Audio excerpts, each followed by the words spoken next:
Cumbre Latinoamericana del Café, de contar con la presencia de Gerardo Hernández, director del Centro Agroecológico del Café AC, con la presentación La calidad del café veracruzano, un ejemplo que se repite en el resto de México. Bienvenido, Gerardo, un aplauso por favor para él, para disfrutar. Muy buenos días a todos. Primero quiero agradecer a la organización de esta cumbre por habernos invitado a colaborar en este importante evento, que me parece que está siendo bastante nutritivo para todos y sobre todo nos está dando una referencia, ¿no? Nos hemos podido comparar con los ejemplos y las ponencias de otros países que tienen mucho en común con nosotros, ¿no? Que es la cafeticultura centroamericana y bueno, en este caso también la de Brasil. Comienzo con la presentación.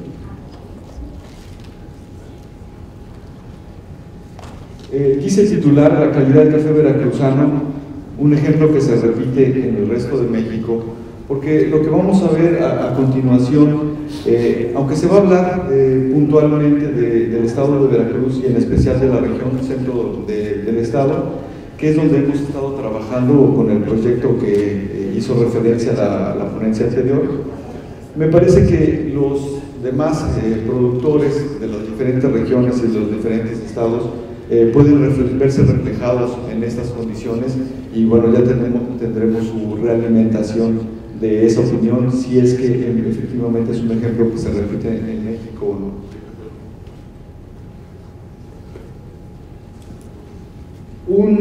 Una distinción importante son las denominaciones de origen. Son ampliamente utilizadas en Europa y tomaré esta sentencia del Tratado de Lisboa para poder guiar la presentación. ¿Por qué? Porque hablan perfectamente de la calidad y me parece que esta calidad esta sentencia hace muy buena referencia a los productos agropecuarios. Me parece que casi ningún producto que venga del campo escapa a esta sentencia, ¿no? Estén o no en una denominación de origen. La denominación de origen, la denominación geográfica de un país, de una región o de una localidad que sirva para designar un producto originario del mismo y cuya calidad o características se deben exclusiva o esencialmente al medio geográfico, es un primer punto importante, comprendiendo los factores naturales de este medio y los factores humanos. Y esto funciona muy bien para el caso del café. Incluso Veracruz tiene una denominación de origen. Comenzamos primero con la geografía. Ahí tenemos a los países productores y dentro del círculo está México, ya muy cercano al trópico más del norte, entre los paralelos del 15 al 22.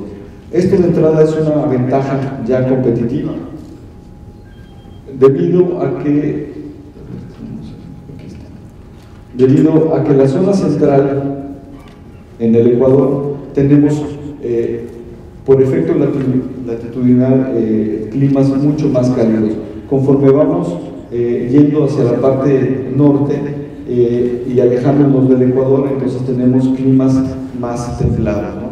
Y sabemos muy bien que la calidad del café está íntimamente relacionada a la temperatura, a la altitud y sobre todo a la temperatura por las condiciones de la maduración.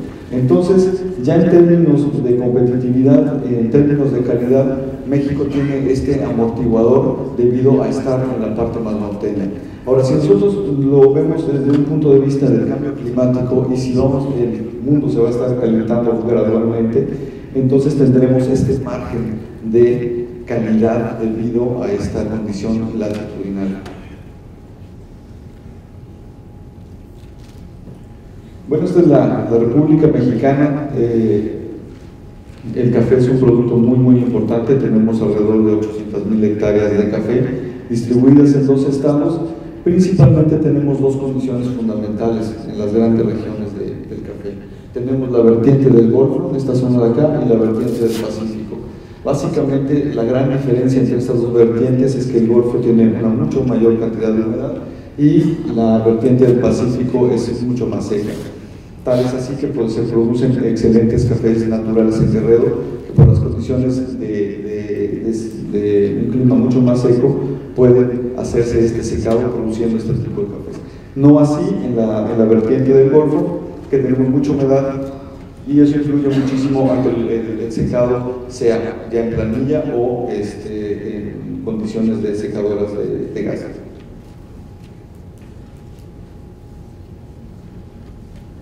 Y ahora pasemos a Veracruz, siguiendo en este análisis de los factores que determinan la calidad. Tenemos primero el efecto altitudinal sobre el nivel del mar. Entonces lo que vemos ahí en esta región es la cota de los 0 a los 600 metros del mar. El siguiente color es la cota de los 600 a los 900. En la clasificación tradicional estábamos hablando de un café ya de altura a los 900. Luego viene la cota de los 900 a los 1200, una estricta altura en esta franja, y después ya tenemos de los 1200 a los 500, ¿no? A los 1500. Estos puntos negros, esta mancha que se observa aquí, es las fincas cafetaleras que se han recopilado mediante el censo cafetalero, y es la dispersión de estas fincas en el territorio. Lo que podemos ver es que fundamentalmente se encuentran situadas alguna parte en la cota de los 600 a los 900, pero principalmente están situadas en la cota de los 900 a 1200 en el área de mayor calidad según la altitud. Aquí vemos la cartografía referente al suelo. Lo que podemos observar, lo que se quiere ilustrar, es básicamente el amplio mosaico de suelos que tenemos. Tenemos una influencia muy importante en términos de los volcanes, que aportan una serie de minerales que hacen esa distinción que se expresa en la calidad en taza, pero definitivamente debemos de conocer este marco porque esto nos estará determinando en buena medida los perfiles de taza.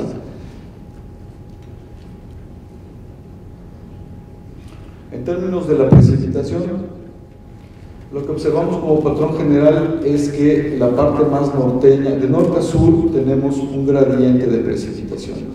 Lo que vemos en este color es cuando la precipitación llega a los 1500 milímetros, en este otro segmento, cuando la precipitación llega a los 2000, en este segmento 2500 y hasta los 3000 milímetros de lluvia. Entonces, en términos generales, esta gran región, que es la región que corresponde al Sadra, lo veremos próximamente, tiene una importante precipitación, al igual que esta. Sin embargo, las zonas más sureñas, por allá de Zongolica y Tezonapan, pues tienen una mucho mayor cantidad de precipitación, y esto también está haciendo una influencia para la expresión de la calidad del café. Aquí tenemos una región que es un poco más seca, independientemente de la altitud.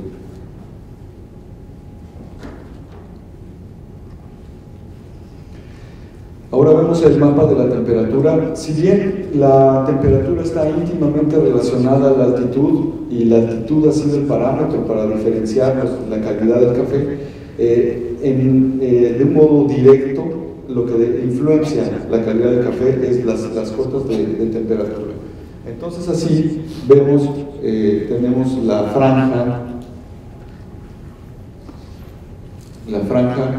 de los 23 a los 26 grados centígrados, después viene la franja de los 21 a los 22 grados centígrados, la de los 19 a los 20 grados centígrados y la de los 16 a los 18, y ya las zonas que son de alta montaña de los 6 a los 15 grados centígrados. Y podemos ver que la dispersión de las fincas se encuentra principalmente en la cuota de los 19 a los 20 grados centígrados, la mayor parte. Estamos hablando de que esto está perfilando claramente a los cafés veracruzanos, sobre todo el centro de Veracruz, a cafés con altísimo potencial en términos de calidad debido a condiciones agroclimáticas. Dejando por un lado las condiciones agroclimáticas, tenemos la estructura de las fincas. La estructura de las fincas en todo Veracruz, la mayor parte de ellas se encuentran en policultivos arbolados, desde policultivos simples hasta los policultivos diversos, y también algunas estructuras que se han denominado rústicas, con grandes árboles y amplia cobertura y bajas densidades principalmente de café. Algunas características de este tipo de cultivos Bueno, es que son muy importantes para la conservación y de condiciones microclimáticas que están asociadas simplemente a la calidad. En la mayoría de las plantaciones se tienen variedades arábicas de porte alto y con procesos de beneficiado húmedo con alto potencial en la calidad de taza. También tenemos en este tipo de sistemas una producción diversificada, orientada a la producción de bienes de consumo y en algunos casos para la generación de capital en pequeña escala, lo cual es muy importante también para la economía de los productores, sobre todo en épocas de crisis de precios. También tenemos y se está consolidando el Centro del Estado de Veracruz como un baluarte para la conservación de la biodiversidad de los servicios ambientales. Y bueno, la desventaja de este tipo de sistema que ahora nosotros tenemos, pues es la baja productividad de café, ¿no? Que se ha señalado como uno de los elementos más importantes, y que nosotros estamos de media a baja con una producción de 12 quintales hacia abajo, ¿no? Aquí tenemos una imagen de satélite de las plantaciones. Este es de un país centroamericano, vamos a dejarlo anónimo, y podemos observar claramente, ¿no?, los surcos de café, y se aprecia muy bien la plantación, ¿no?, en sistemas mucho más intensivos orientados hacia el monocultivo en esta zona de aquí. Y aquí tenemos una plantación de café en el centro del estado de Veracruz, donde lo que vemos principalmente es árboles, ¿no? Quizá en una sección por aquí se puede apreciar los surcos de café que de pronto se escapan ahí se asoman a la vista del satélite, pero en realidad esta es una condición que se aprecia en términos generales. Ustedes, los que tienen quizá acceso al Google Earth de estos sistemas, pueden revisar el centro de Veracruz y pueden ver la franja arbórea, y eso es la cota latitudinal donde se encuentra el café. Entonces se ha convertido en un elemento muy importante en términos de conservación de la biodiversidad y de cafés de alta calidad, debido a estos microclimas que se generan. Si abundamos un poco en este tema, aquí tenemos un análisis que se hizo en el Instituto de Ecología como parte del proyecto Café en Red, donde tenemos la cota de los 600 a los 1600, y las manchas de color verde pertenecen a los primarios y las cafés a cafetales, y tenemos que el 17% de la superficie en esta franja es atribuida a los bosques, y a los cafetales un 19%. Si estas son las masas arbóreas más importantes en el centro de Veracruz, los cafetales entonces estarían haciendo una contribución por arriba del 50% cercana a esta cantidad, ¿no? Entonces, en términos de conservación, es un elemento muy importante de la cafeticultura. También en el proyecto y retomando esfuerzos que se han hecho en instituciones como el Instituto Nacional de Investigaciones Forestales y Agropecuarias y la Universidad de Chapingo, donde se ha trabajado ya en la descripción cartográfica de esta región, y también ya se ha abundado en la evaluación de los perfiles de tasas derivados de este mosaico agroclimático. Estamos reforzando este trabajo, retomándolos, y estamos avanzando hacia una subregionalización de la zona centro del estado de Veracruz, que es donde estamos trabajando principalmente. En Veracruz tenemos 10 regiones que se reconocen, que se manejan desde hace bastante tiempo, que es la región de Chicotepec, en esta parte de acá, la región de Papantla, en esta zona de acá, la región de Misantla, Coatepec, Huatusco, Córdoba, Zongolica en esta región, y la zona de Tezonapan, y la más sureña y tropical, que es la región de los Tuxtlas. En esta red de regiones es donde está distribuido en la zona montañosa el café. Sin embargo, estamos trabajando principalmente desde Atzalan hasta Zongolica, avanzando hacia esta subregionalización, analizando los factores agroclimáticos y su expresión en las calidades del café. Y así, pues podemos ahora les puedo compartir unas tendencias muy generales, no se las aprendan, esto va a cambiar seguramente, porque no tenemos todos los datos analizados. El café de Coatepec, de esta región, tiene una fuerte toque fragante, sabores achocolatados, caramelos y frutales, y son más especiados y menos afrutados que la región de Huatusco, que es la que continúa, y también presenta algunas notas florales. En la región de Huatusco, como ejemplo también, la tendencia del sabor es hacia los chocolates y los caramelos y también importantemente a los frutales. A diferencia de la región de Coatepec, esta es mucho más frutal y más especial. Para la región de Córdoba, la tendencia del sabor es hacia los chocolates con un toque de caramelo, ¿no? Y así es a donde vamos a avanzar, obviamente también tomando los demás atributos que describen la realidad del café para construir esta subregionalización. A la fecha llevamos analizadas 514 muestras de café y a finales de este año estaremos teniendo lista esta subregionalización. Ahora, no tan solo es importante reconocer los factores agroclimáticos y su expresión en la calidad de tasa del producto, sino también promover y hacer esfuerzos para estimular la calidad del café. Este año ya tenemos la segunda versión del premio a la calidad del café veracruzano, el premio Café Gol, y en esta ocasión también hicimos el Día de la Calidad del Café Veracruzano, premiando los mejores cafés del estado de Veracruz, económicamente, tanto regionalmente como a nivel estatal. Para esta emisión del premio tuvimos la participación de 6 regiones cafetaleras: Alzala, Misantla, Coatepec, Huatusco, Córdoba, Zongolica, Los Tuxtlas, y tuvimos 2 categorías principalmente, que es la categoría de café verde y pergamino, y en esta emisión también sacamos la categoría de café tostado. Participaron 113 muestras en la categoría de café verde, 113 muestras en total, 98 en la categoría de café pergamino y verde y 15 en la categoría de café tostado con marca registrada. Y este es un dato bien importante porque 76 de las 98 muestras de la categoría en verde fueron calificadas arriba de 80 puntos bajo el protocolo del escala. ¿Eso qué quiere decir? Que los productores ya tienen una cultura para formar cafés de calidad, si es el propósito que se han hecho, ¿no? Esto es casi el 77% de las muestras estaban en parámetros óptimos de calidad. Y con este formato del Día a la Calidad, pues los productores y las regiones ofertaron y mostraron al consumidor estas calidades. ¿Para qué? Para que el consumidor comience a ver la amplia café a la carta que nos está ofertando el estado de Veracruz, ¿no? ¿A qué sabe el café de Alzala? ¿A qué sabe el café de Zongolica? El Izhuatlán es muy ácido, a mí no me gusta más los chocolates de Coatepec. De pronto podemos avanzar esa sofisticación en la cultura de tomar café y de reconocimiento de la calidad, ¿no? Ahora, los resultados de los ganadores estatales se han vinculado siempre a los esfuerzos que se están haciendo a nivel nacional, como el premio Cosecha el año pasado, donde el primer lugar del estado ganó el tercer lugar a nivel nacional.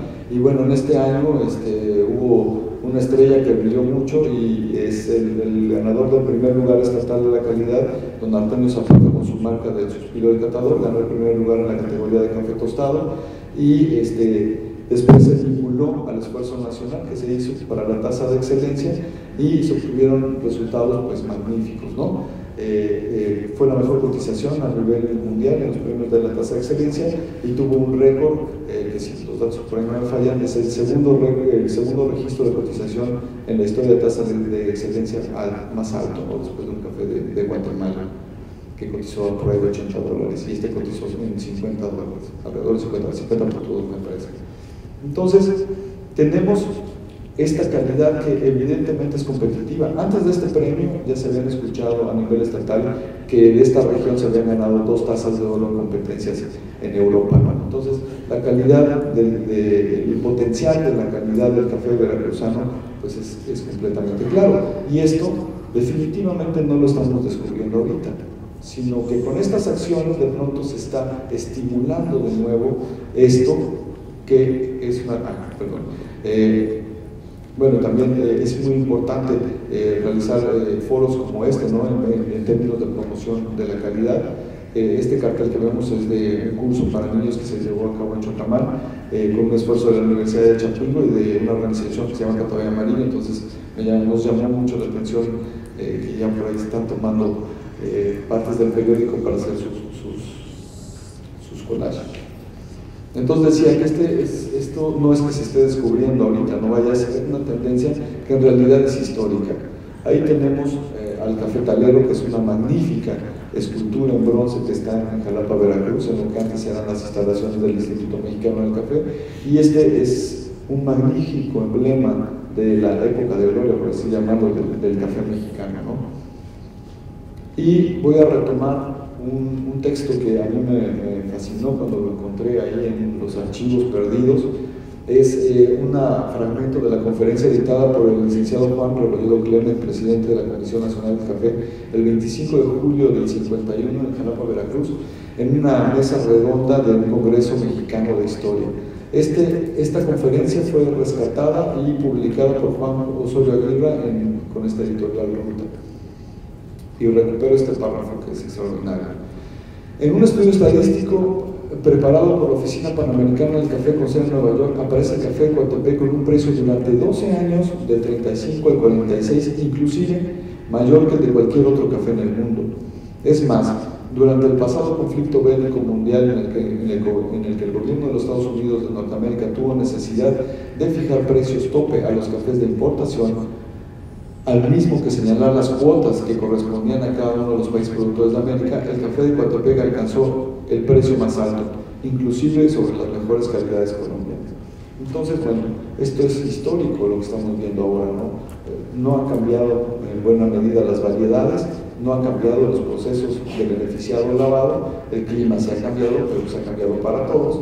Entonces, esto es algo que tenemos como vocación de la tierra en esta región y en muchas de las regiones de México.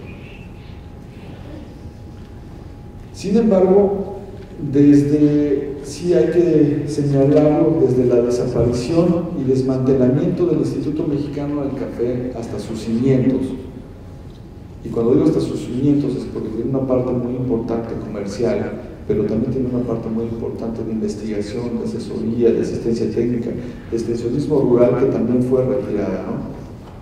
Entonces, desde ese momento, bueno, nos quedamos con algunas consideraciones que también vamos a señalar. Tan solo para el estado de Veracruz tenemos 83.222 productores en las últimas cifras que tenemos, con una superficie de 153.000 hectáreas, teniendo 135.000 predios con un tamaño promedio bruto de 1.13 hectáreas. ¿Qué tenemos ahí? Una altísima fragmentación de la tierra.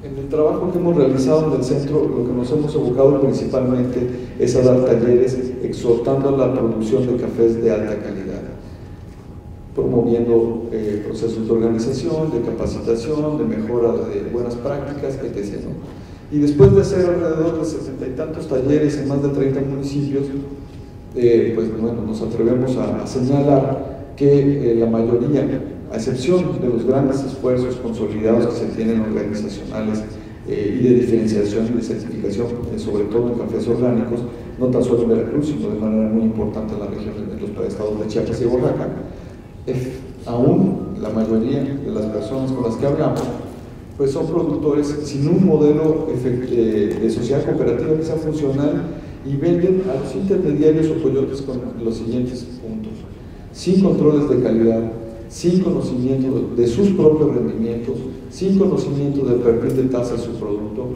sin un precio de venta con distinción por la calidad o el esmero. En el acopio, quien lo hizo bien y quien no, se revuelve de todos modos. No hay algún esbozo de un esquema de trazabilidad del producto. No tienen los productores análisis de costo de beneficio por la venta del mismo. Hay una fuerte descapitalización del productor, sin posibilidades de accesar al financiamiento, ya que los financiamientos promovidos por las instituciones públicas andan entre los 2 y 4 millones de pesos, que son prácticamente inaccesibles a un productor de 1 hectárea o 2 hectáreas.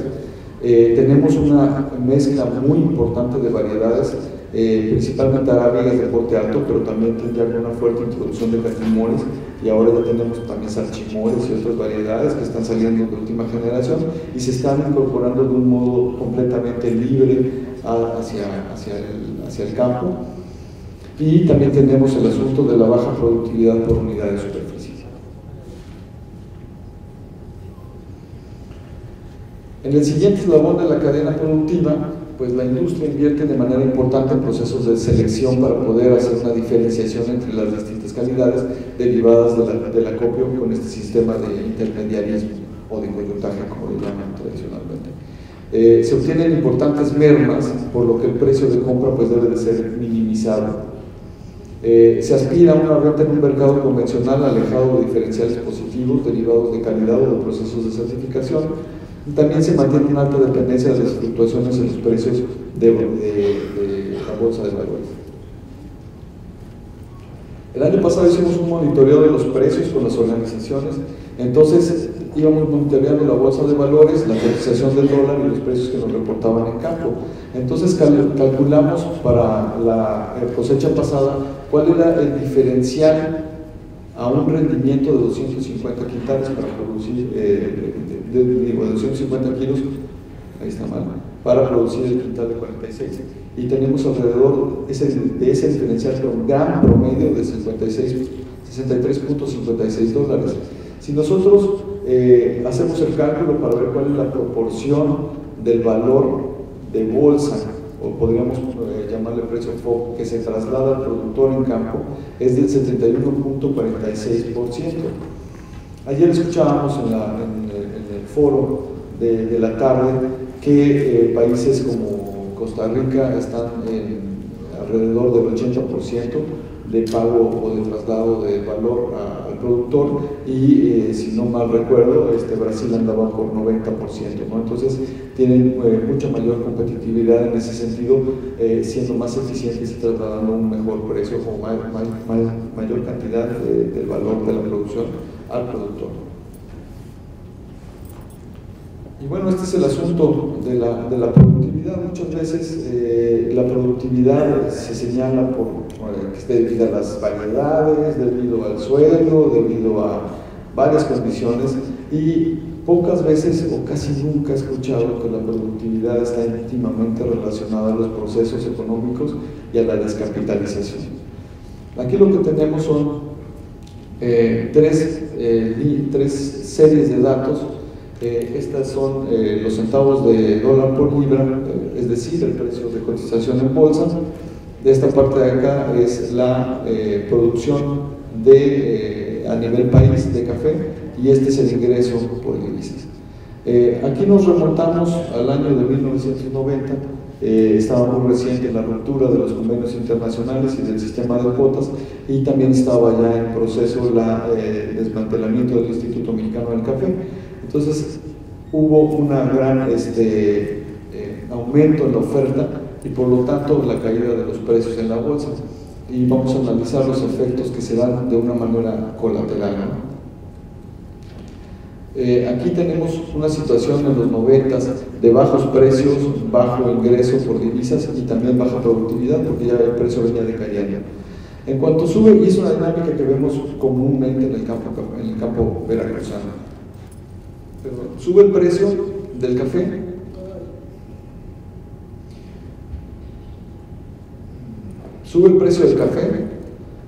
el productor empieza a tener sus primeros ingresos por la venta de y hace inversiones en el campo y hace inversiones en la finca, pero bueno, el precio sube de un modo más rápido, es mucho más dinámico la bolsa de valores, pero la productividad en el campo tiene una demora.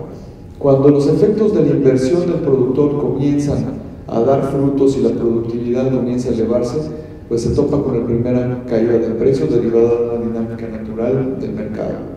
Esto a su vez va a tener un efecto posterior en la caída de la productividad, pero para el año 97 hubo un repunte importante de los precios, quizá es las cotizaciones más importantes.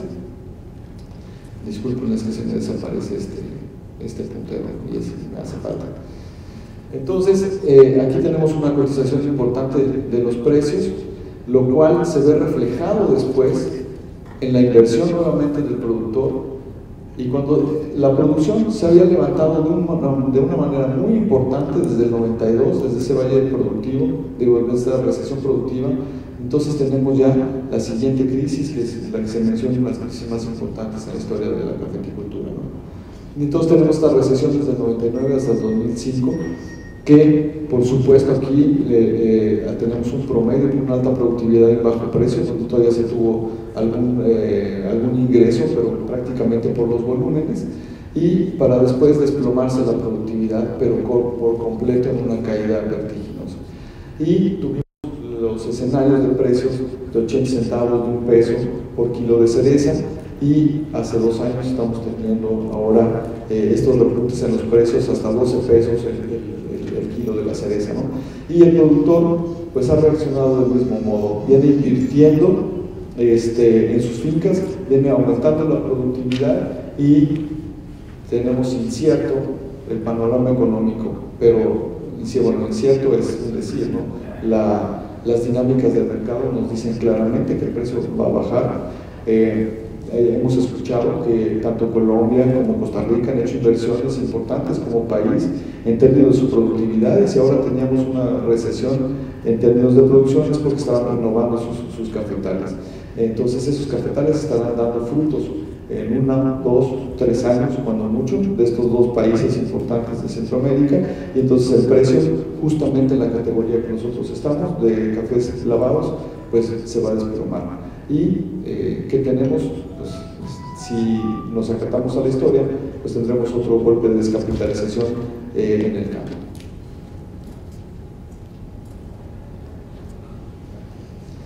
Finalmente, en el eslabón de los consumidores, con esta desvinculación en los eslabones de la cadena productiva, pues el consumidor está completamente desvinculado del origen del producto y también de su calidad, no se conoce. Esta situación dificulta la valoración del producto y la generación de procesos sostenibles en la cafeticultura en términos generales. Y bueno, el desvínculo entre los eslabones de la cadena productiva pues ha generado, y es evidente, las fricciones que se producen, y esto reduce las sinergias que se pudieran dar en acciones que fomenten los procesos de competitividad, sino que justamente está ocurriendo lo contrario. Y también se dificulta el desarrollo del concepto de identidad, tanto de región como de estado, como de nación productora de café. Y bueno, quiero hacer algunas conclusiones derivado de estos aspectos positivos y negativos que hemos visto ahora. La vocación de México se encuentra completamente definida, me parece, desde mediados del siglo pasado como un país productor de café de alta calidad, por la orografía, por las variedades, por los procesos y por las condiciones naturales. Y bueno, aunque la sociedad civil ha desarrollado importantes procesos de autoorganización que han sido fomentados también desde el Estado, bueno, actualmente lo estamos reforzando con instituciones académicas y de investigación, pues es importante reforzar la rectoría del Estado, ya lo mencionaba Robert en la conferencia pasada. Es fundamental una política cafetalera de Estado multianual, con perfiles claros y que sea congruente también con las acciones, como lo manejaba Angelino. Se debe reforzar y regular los procesos de mercado que induzcan competitividad e integración de las cadenas de valor. Ahí lo escuchamos claramente. Brasil lo hace llegar el 90% del valor a los productores mediante un libre mercado, y Costa Rica lo hace con una regulación de ley y hace llegar el 80% del valor a los productores. Ambos pueden ser hasta contrapuestas o radicalmente diferentes, pero son los mecanismos que mejor les han funcionado. Habrá que ver un mecanismo que incentive la competitividad y justamente el elaboramiento de la cadena productiva. Un asunto fundamental es el financiamiento. Nosotros en los talleres hemos apelado a la voluntad del productor, al aguante, al ahorro, a la utilización de su mano de obra para poder tomar y procesar el producto, y se logran lotes medianos, lotes pequeños para poder comercializar y de pronto imponiendo en alguna cafetería un café de alta calidad. Pero definitivamente el financiamiento es un detonador económico y debe ser accesible a las condiciones del productor, sobre todo en pequeñas fincas bajo condiciones de interés blanco como detonador económico. Lo hacen los demás países, claramente, ya lo mencionaba. Algo fundamental y que personalmente me preocupa muchísimo es el ordenamiento del material genético acorde a la vocación regional de la tierra, manejo de suelos y nutrición vegetal orientado hacia la calidad en tasa y una productividad rentable en el largo plazo. Definitivamente comentar la productividad, pero esta hay que visualizarla en el largo plazo y sobre todo el material genético, conocer bien cómo se expresan las diferentes regiones, cuál es el adecuado para la expresión de nuestras regiones. Ya no lo señalé, pero el Tezonapa es una zona, se tocó ayer el tema de los robustos, es una pequeña zona robustera que pues, igual también se debe de estimular ahí la producción en ese tipo de calidad de café, pero sobre todo considerar esta vocación de la tierra, ¿no? Se debe de incentivar la inversión en la capacidad.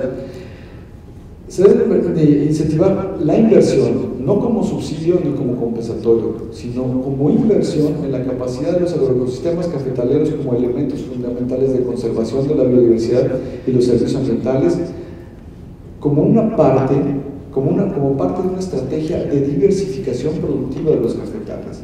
Es decir, ahora tenemos estos cafetales que de pronto podrían parecer rezagados en términos de productividad del monocultivo, sin embargo, los podemos tomar y adoptar como elementos muy importantes de diversificación productiva y estimular prácticas para la generación y la conservación de los servicios ambientales. Hay que capitalizar también la fragmentación de la superficie cafetalera mediante un agresivo programa de educación, de desarrollo de capacidades y de apropiación tecnológica por parte del sector productivo hacia la producción de pergaminos de alta calidad mediante procesos estandarizados y atender principalmente al relevo generacional. Lo he escuchado en N foros. La educación es fundamental para transformar cualquier región y es la mejor inversión que se puede hacer. Y bueno, finalmente, reforzar la imagen mexicana como un productor de café de alta calidad, que lo somos y lo somos desde hace varias décadas, que quizá habría que conocerlo y habría que socializarlo un poco más, ¿no? Mediante el estímulo de competencias regionales, estatales, nacionales, foros como expos y en sinergia con la educación al consumidor, fundamentalmente para la promoción del mercado interno y también del exterior, que es una gran vocación de México, la exportación del café. Bueno, pues eso es todo. Muchísimas gracias. Y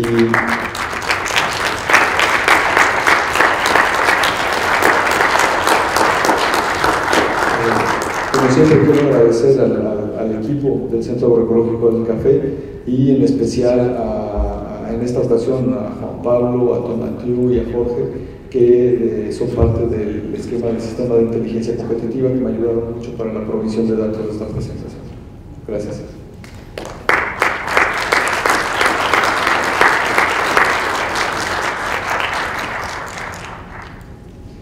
Si alguien tiene alguna pregunta, haré lo posible por responderle. Una observación. Sí, ¿El café no se cotiza en la bolsa de valores? Se cotiza en la bolsa del café y el azúcar de Nueva York. Perdón. Manuel Chávez, el café no se cotiza en la bolsa de valores, se cotiza en la bolsa del café y el azúcar de Nueva York, que es otra bolsa distinta. Ok, disculpe la mala referencia. Adelante, don Fausto.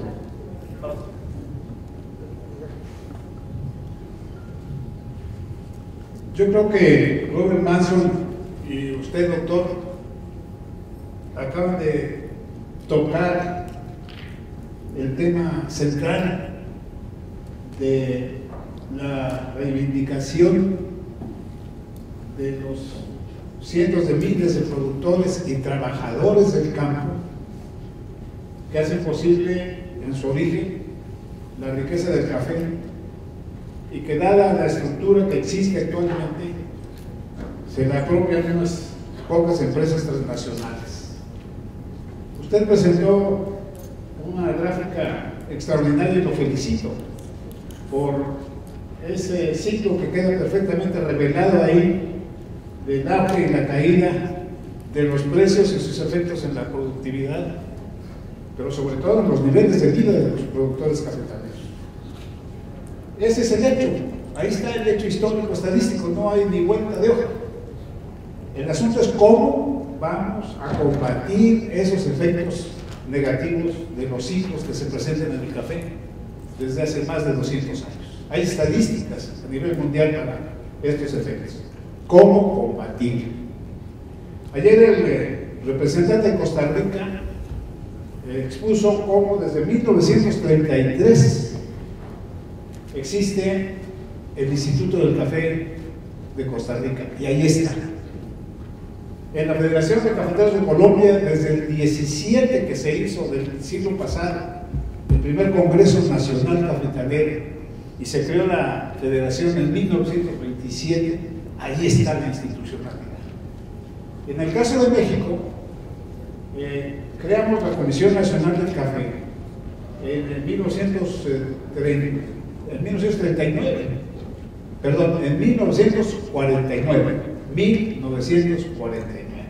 Citó usted al primer presidente de la Comisión del Café, Juan Rebolledo Clement.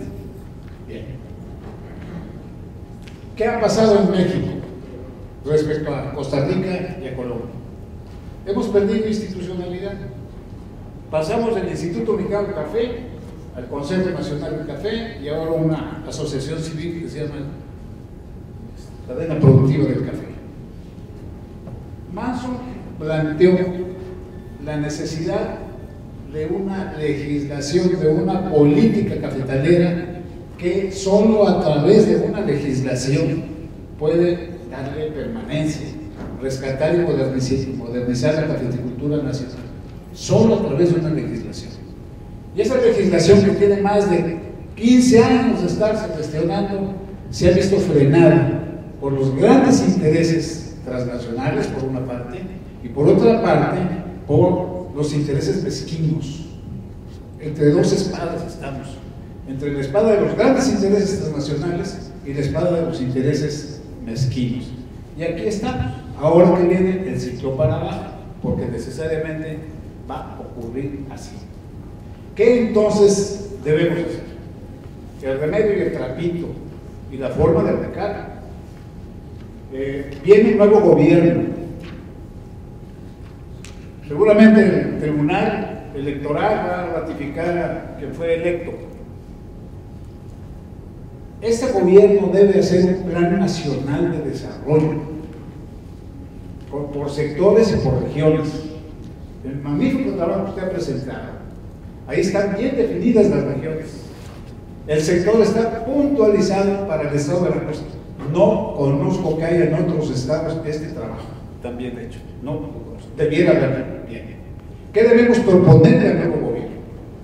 Debemos proponerle que en el Plan Nacional de Desarrollo haya un programa regional atinente al trópico o a los trópicos de México, donde la joya de la corona es justamente el café, y que haya programas sectoriales, el programa sector café, que se vincule al presupuesto para que no se queden puros buenos propósitos, que se vincule al presupuesto con suficiencia de recursos para rescatar, modernizar y proteger a los pequeños productores de café de las adversidades del siglo. Y además que exista una ley del café, que en el caso de los sistemas producto, pues le dé reglamento a cada sistema producto para que no sea, es una entelequia. Bueno, yo no voy a hacer ninguna otra conferencia, simple y sencillamente estoy planteando que con base en estos estudios que ha presentado Manson usted, hagamos desde la llamada sociedad civil, desde las bases productoras de café, desde la inteligencia en sinergia que hay en magníficos centros de investigación, hagamos la gestión. Se acaba de aprobar la iniciativa ciudadana, precisamente para mandar proyectos de ley, que no solo sea, que desde luego el Congreso es quien los va a aprobar, el Congreso de la Unión, sin embargo, ya no es exclusivo de los diputados el que se atienda a los asuntos que interesan a la sociedad, en este caso a la sociedad cafetalera. Los felicito muy caluroso.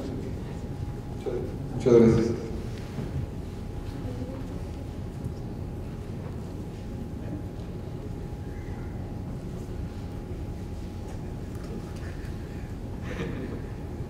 No sé si hay estudios. ¿Hay una pregunta ya? Sí, nada, sabemos que se da la información Buenos días.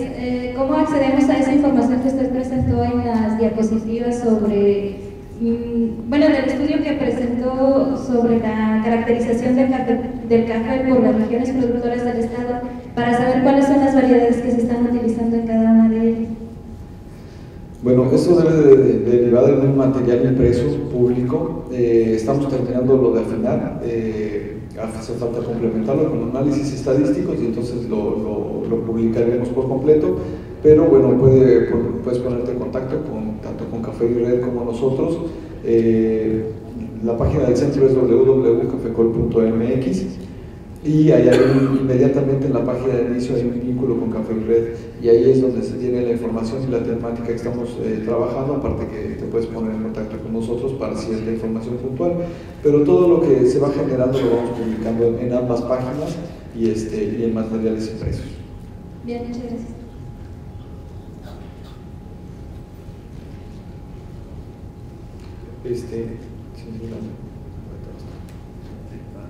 Si puedes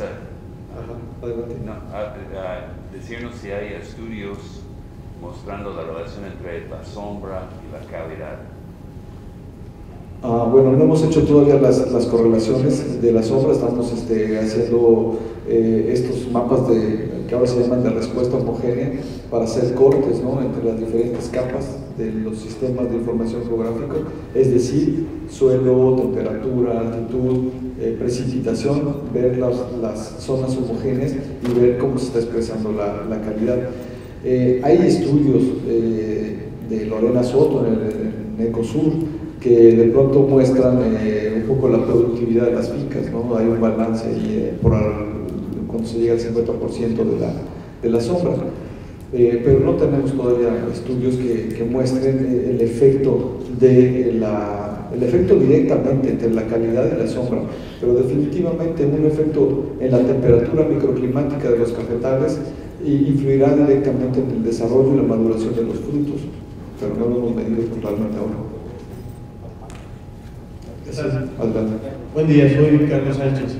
La pregunta es si actualmente también están trabajando o hay apertura para informar a personas que quizás no están todavía involucradas en la producción en campo, pero que están interesadas en producir.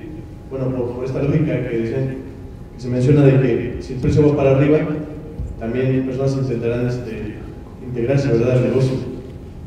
Entonces, siguiendo este parámetro, quizás estos nuevos competidores que desean, o nuevos productores que desean entrar al mercado, sería bueno que ellos conocieran estos parámetros que han mencionado y para poder tomar decisiones a largo plazo en la producción en campo. Entonces quisiera saber si también hay esa apertura hacia nuevos integrantes o solamente están enfocando, digamos, en los productores que ya están establecidos. No, bueno, también tenemos un límite en términos de capacidad de atención. Los esfuerzos, como mencioné, se han evocado principalmente a ir al campo, a las zonas productoras de café, con productores pequeños, principalmente organizados en un nivel de organización que es más bien para básicamente la gestión de apoyos, pero no para la producción. Pero efectivamente, de nuevos productores que de pronto nos contactan, en la medida de las posibilidades les asesoramos.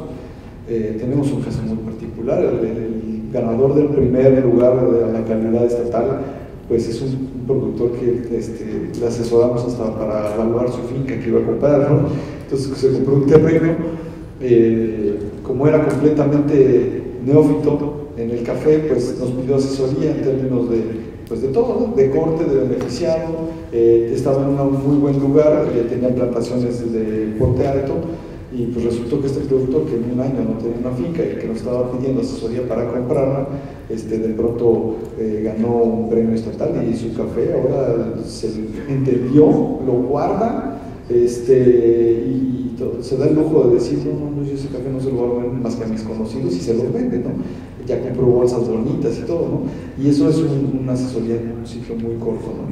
De pronto, en alguna conferencia hace tiempo relacionada con las cuestiones del agua, decían que lo más difícil no era aprender, sino desaprender. Entonces, cuando llega un productor nuevo, por así decirlo, pues es mucho más fácil mostrarle estos pasos que a un productor que ya tiene costumbres arraigadas durante mucho tiempo y hay que cambiar la visión. Que está cambiando, lo hemos logrado con varios grupos ya, ¿no? que han hecho estos esfuerzos de sociedades cooperativas y han producido cafés de alta calidad, ¿no? Gracias. Sí, adelante. ¿Cuáles son hola, felicidades primero, soy Nabil. Gracias. Mi pregunta es, ¿cuáles son las opciones que tienen estos microlotes que ya logran cierta calidad? ¿Cuáles son las opciones que tienen estos microlotes que ya logran cierta calidad, ¿no? en el sentido comercial? ¿Cuál es la mejor ruta y qué crees que hace falta para posicionar mejor o para darle salida al mercado? Bueno, en esta presentación no lo mencioné, pero también estamos desarrollando una certificación que se llama Oikos y que está en la página también, ¿no? Esta página, ahí puedes ver incluso los microlotes que hemos generado. Y básicamente es el proceso de si alguien produjo un café de alta calidad o que considera que es de alta calidad, en esta fase de implementación de la certificación, vamos, lo muestreamos, analizamos mediante un panel de 2 o 3 catadores bajo el protocolo de SCA. Si está arriba de 80 puntos, entonces lo subimos a la página con un reporte de catación, con rendimientos, el perfil de tasa y la cantidad que hay en ese microlote y de la región. Los compradores que puedan llegar a ver la página nos pueden decir que están interesados y los ponemos en contacto directo con los productores. Entonces, de este modo, Oikos tiene 2 alcances, ¿no? Uno es la calidad evaluada y por otro lado un trato directo con los productores, que es algo fundamental, ¿no? La implementamos por ahí de marzo de este año. Tuvimos mucho éxito en términos de que pasaron alrededor de 8 contenedores fragmentados en varios microlotes por esta plataforma, que la pueden consultar, está disponible en la página del centro. Ahora está la fase en donde hay que hacer promoción a este esquema. ¿Para qué? Para que más compradores puedan solicitar una especie de mercado libre, ¿no? Tú vas, ves las características, pero no está tanto esa cultura, incluso por los propios compradores, ¿no? No sé qué tanto debemos monitorear, qué tanto están deteniéndose a leer los parámetros, ya no tan solo del perfil de la taza, ¿no? Sino los parámetros del café en sus parámetros físicos, ¿no? Tamaño, deformaciones, todo esto, rendimiento. Pero bueno, sí hemos visualizado cerrar la pinza, ¿no? Sí hemos visualizado la capacitación, el desarrollo de las capacidades, las sociedades cooperativas, la aportación del café, la transformación, la certificación y mediante este vínculo de certificación hacer asistencia a la comercialización. Nosotros somos una SER, no hacemos comercialización, ¿no? Sino justamente hacemos ese servicio de la asistencia a la comercialización mediante esta diferenciación del café. Queremos hacerlo ya mucho más robustamente en esta cosecha. Comenzamos en marzo, nos agarró ya a finales de la cosecha, pero bueno, también no podemos hacer milagros.